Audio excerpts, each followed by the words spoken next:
Yes, congratulations. Ano na balik ka sa paggawa ng pelikula? Masaya syempre, matagal na rin ako. Although last year may ginawa din naman ako ng pero ito medyo mas full length yung road ko dito. Excited ako, medyo mahirap siya, medyo challenging, pero exciting. Jenny, based sa mga post mo, madalas ka sa Canada, bumabalik ka sa Pilipinas. Saan ka ba talaga naka-base na ngayon? Sa Pilipinas talaga ako nakabase. Actually, marami nga nalilito. Sa mga nalilito, okay malito. Dito lang din talaga, dito ako nakabase. I just visit more often sa Canada. But I only stay for about 4 weeks and then I come back. And then, so, nasa Pilipinas talaga ako nakabase. Hindi pa ako nakatira doon. Anong ginagawa mo doon? Nagbibi ko. Siyempre, nag-aalaga ng mga anak ko, kahit na malalaki na sila. Nagluluto, naglilinis, naglalaba. Kamusta ang negosyo ng Biko sa Canada? You know what? Surprisingly, and thank you sa mga Filipinos na talagang tumatangkilik, it's doing pretty okay for my kids, no? Sinimulan lang naman namin yan, actually sinimulan lang naman nila yan para may extra money sila nung pandemic. So ngayon, okay kami kasi we don't have to give any baon or support, pero parang naging work na talaga nila yung pagbibiko dahil nagustuhan nila, ang ganda ng reception ng mga Pilipino doon. And I guess kasi Biko dito sa Pilipinas, we take it for granted. We have it everywhere. Doon kasi madalang ang may Biko at saka mas mahirap siya makuha. So, medyo okay siya. So nila na ko yung recipe, tsaka sila talaga gumagawa? Sila talaga ang gumagawa. Father-in-law ko talaga, recipe ng father-in-law and mother-in-law. Okay. And it was my father-in-law who was always making the Biko. Kasi nga, mahirap po yung Biko eh. Pagdating sa strength. So, Lolo Ben's Biko siya. Wala ka bang planong mag-open dito? Kayo na yung... Ang daming Biko dito eh. Baka naman wala nang pumansin. Malay mo, dahil ikaw yan, o kaya yan. It will only take me so far. Maganda yung biko ni Jelly, di ba? Biko, hindi pa naman. Kailangan Lolo Ben's Biko pa rin. Jenny, action lang, ikakasal si Moira, pamangkin mo. I know, I'm so happy for Nakahiyak ka din ba? Moy. Sorry, nakahiyak ka rin. Eto na. Nung nag-iiyakan sila, madaling araw sa Canada. Nasa Canada ako noon. Tumawag talaga si Janisa. Ang sungit ko pa. Ano ka ba? Bakit ka tumatawag ng gantong oras? Diba? Yan nasa isip ko. Buti hindi ka kinabahan na bakit madaling araw? Actually, nung una may kaba. Kaya humilaw ako kaagad. Yung happy ang tone niya. Tapos naputol pa nga. Sabi ko, mamaya na. Kumirinig ulit sa dulo lang.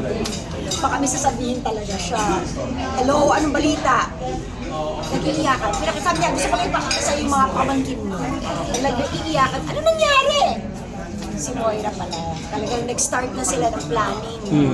Natira kayo si Moira, alam ko, di ba? Yes. So, in a way, close kita. Yes. At close naman ako sa kanila. Pero si Moira kasi tumira sa akin. Pati si Kyla din tumira sa akin pala. So, ayun nga, katanong Part ka ng entourage or happy ka for? Kaninang ka ba, mga gano'n? Hindi ko pa alam. Feeling ko hindi. Kasi feeling ko parang, it goes without saying. Okay. It goes without saying na, Diyos ko, ako pa ba? Ang maiba, di ba? So, hindi na issue yun. Basta, Nasa ira ka na limang pamangkin mo na, kinakasal na. Diyos ko, di ba? Dati lang, alam niyo naman, sa sis, di ba? Liliit lang nila. Ngayon, ikakasal na. My gosh. Pero happy ka rin ba kay Kyla sa love life ni Kyla ngayon for Daniel So, Padilla? alam mo, narating ka sa puntong yan, nakakatanungin ka dyan. Hindi ko na pagandaan yun eh. Hindi ko iniisip na itatanong sa akin yun. Kaya hindi ko naman alam kung ano talaga. Bahala na sila. Malalaki na sila. Pinakilala na sa'yo? Pinakilala niyo na sa'yo? Hindi na kailangan. Matagal ko nakilala si DJ. Hindi, Inaanak ko pa nga si DJ. Hindi, as As boyfriend. As the jowa. Oo. Actually, hindi ko nga rin alam eh. Nakalimutan ko. Pinaalala sa So, akin. hindi ka nabibigyan ng regalo kay DJ. Oo, Wala. pinaalala lang sa akin ni Carla. Yung mga years ago, sabi niya, ay, ako ba siya? Kakaloka. Pero hindi, Jenny. Susunod As the jowa, pinakilala na sa'yo yung gano'n. Hindi ko alam. Showbiz ha? Hindi ko prepare. Parang nasa out of the... Basta hayaan na lang natin sila. Pero Ayan yung tanong. Pero happy ka talaga for Kyla, di ba? Happy ako for all my pamangkin. Hey, Jenny, Huwag na kayo. Ito ang tanong ko. Papagaling ah. Ito ang tanong ko. kasi isa ka dito tinatanong about Chanel nung nag-break. Kasi coming from Too good to be true. Oo. Na part ka Tapos, nila. Siyempre, ano yung... Tsaka nakalaman ko kasi si Correct. Kat. So, ano yung honest feeling mo na after fast forward, ay, ang pamangkin ko na pala at saka si... Hindi ko alam yan. Wala akong alam yan.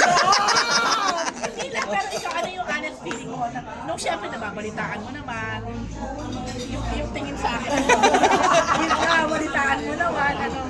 Wala akong alam. Yung bagay! Natawa ka sa... Alam mo, hindi ko naisip to.